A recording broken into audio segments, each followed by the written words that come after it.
ఇప్పుడే జీ5 app download చేయండి. చూడండి మీ ఫేవరెట్ టీవీ షోస్ ఎప్పుడైనా ఎక్కడైనా. ఆ విషయం 10 మందిలో పెట్టకుండా మేము మనసులోనే దాచుకునేవాళ్లం కదా.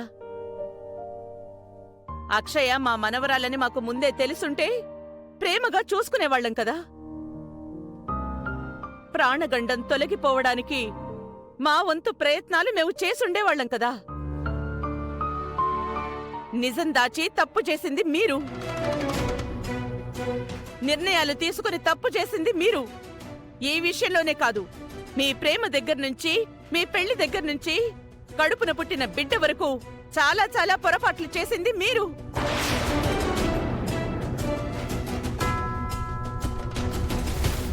అవని శ్రీకర్లు ఏం చేసినా అది మనందరి క్షేమం కోసమే కదా అత్తయ్య. మా కుటుంబ విషయంలో నువ్వు జోక్యం చేసుకోవద్దు బావా. బావా మన కుటుంబ సభ్యుడు కాదా? అయినా సరే ఆయనకు కొన్ని హద్దులున్నాయి, అవి దాటకుండా ఉంటే మంచిది. చూడండి నాన్న ఎలా మాట్లాడుతున్నాడో. వాడన్న దాంట్లో తప్పు లేదమ్మా. ఇందుకే నిన్ను మధ్యలోకి రావద్దయ్యా స్వామి అంటుంటాను. పశువులు నయం, గడ్డి తిని బుద్ధిగా ఉంటాయి. నువ్వు మాత్రం మా ఇంట్లో అడ్డమైనవి తింటూ బుద్ధి మాత్రం పెంచుకోవడం లేదు.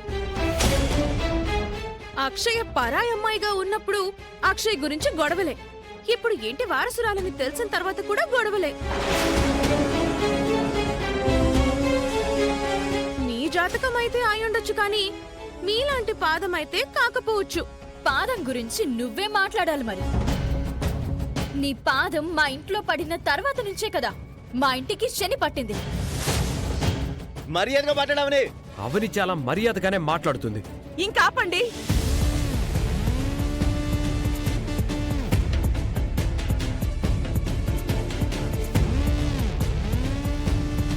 ఇలా గొడవ పడ్డం వల్ల ఉపయోగం ఏముంది? మీరు ముందుగా మాతో ఈ విషయాన్ని పంచుకునుండుంటే పరిస్థితులు ఇంత దూరం వచ్చుండేవే కావు.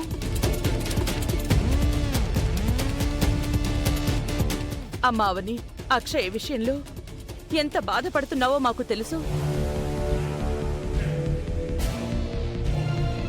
అక్షయ్ ఎక్కడున్నా మనం వెతికి ఇంటికి తెచ్చుకుందాం, తిరిగి రావాలనే కోరుకుందాం. అమ్మవారు దయ చూపిస్తుంది, మన మొర ఆలకిస్తుంది.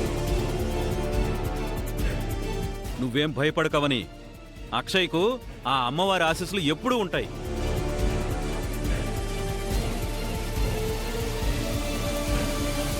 అదెప్పుడో సిటీ దాటిపోయి ఉంటుంది, ఇంకా తిరిగి రాదు.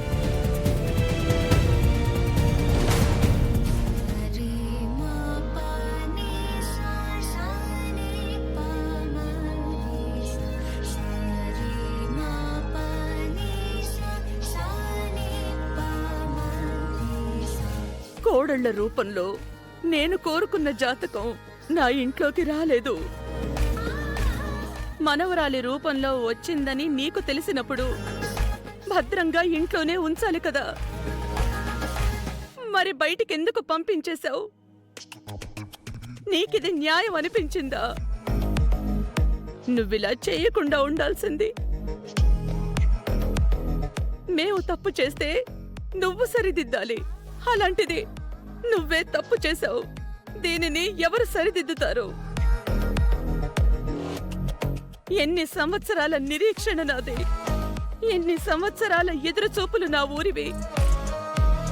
నాలాంటి జాతకం గల నా ఇంట్లో మరో తరం, అక్కడ 10 ఏళ్ల మరో తరానికి భవిష్యత్తు. అలాంటి మా మనవరాలికి మా మధ్యనే అన్ని అవమానాలు జరుగుతుంటే చూస్తూ ఎలా ఉండగలిగావమ్మా? జాతకాన్ని అడ్డం పెట్టుకుని మమ్మల్ని మోసం చేసిన నిహారికకు నా ఇంట్లో ఉండే అవకాశాన్ని కల్పించావు. మరి అసలైన జాతకం గల వారసురాల్ని ఎలా గడప దాటించగలిగావు? ఎందుకిలా పరీక్ష పెడుతున్నావు? నేను తట్టుకోలేకపోతున్నాను. ఇంతకాలం నా మనవరాలు నా కళ్ళ ముందే ఉంటే తెలుసుకోలేకపోయాను. అంతా నా చేతులారా నేనే చేసుకున్నాను.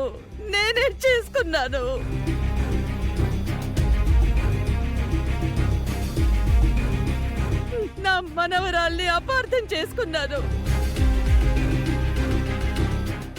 నిందించాను, దూషించాను. నా వలన జరిగిన తప్పుకు నాకు నేనే శిక్ష విధించుకోవడంలో తప్పు లేదు.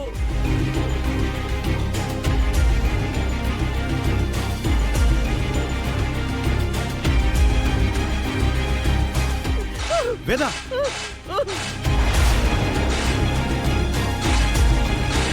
అయ్యో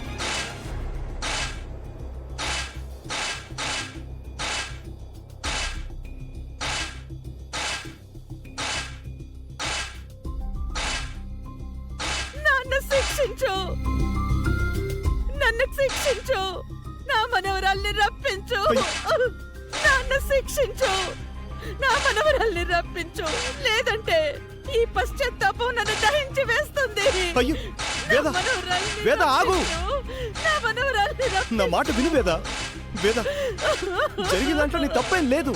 ఆగు వేద, ఆగు వేద.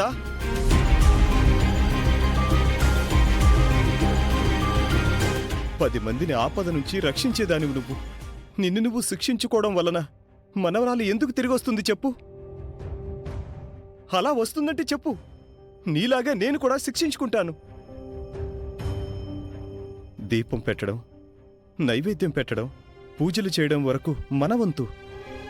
మరో తరంలో ప్రసాదం చేయగల భక్తురాలిని తన వద్దకు రప్పించుకోవడం అనేది అమ్మవారి వంతు.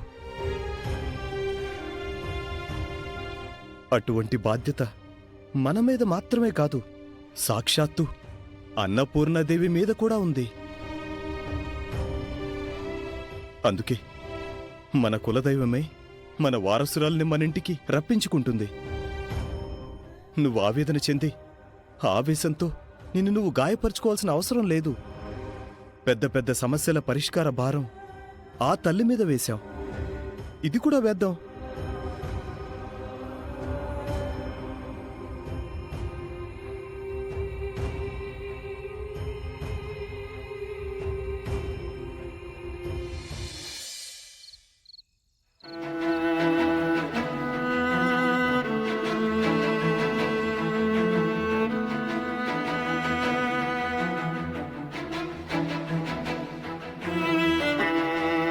ఏమైంది? ఆ? అమ్మ అమ్మవారి ముందు కూర్చొని ఎందుకు ఇలా చేసావు, ఎందుకు ఇలా చేసావు, ఇది నీకు న్యాయంగా ఉందా అంటూ అడుగుతోంది. ఎంత పెద్ద జబ్బైనా సరైన వైద్యుడి దగ్గరికి వెళ్ళిపోతే నయమైపోతుంది అన్నట్టు, ఎంత పెద్ద సమస్య అయినా అమ్మవారి ముందు కూర్చొని దేవి దీన బాంధవి నా మొరాలకించు అని 4 డైలాగులు చెప్పి ఒక పాట పాడిందంటే ఖచ్చితంగా జరిగి తీరుతుంది.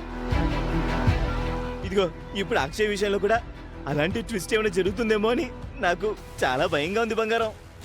అవని శ్రీకర్లు ఒకవైపు, అత్తయ్య మామయ్యలు ఒకవైపు, ఆటలో అరటిపళ్ళ లాంటి పెద్దిరాజు వసంతలు మరోవైపు, ఈ ఇంటి బాలదేవత తిరిగొస్తుందని తెగాసలు పడుతున్నారు. పిచ్చివాళ్లలా ఎదురు చూస్తున్నారు. అక్షయ తిరిగి రాదు. జీ5 యాప్ డౌన్లోడ్ చేసి అన్ని ఎపిసోడ్స్ పూర్తి ఉచితంగా చూడండి.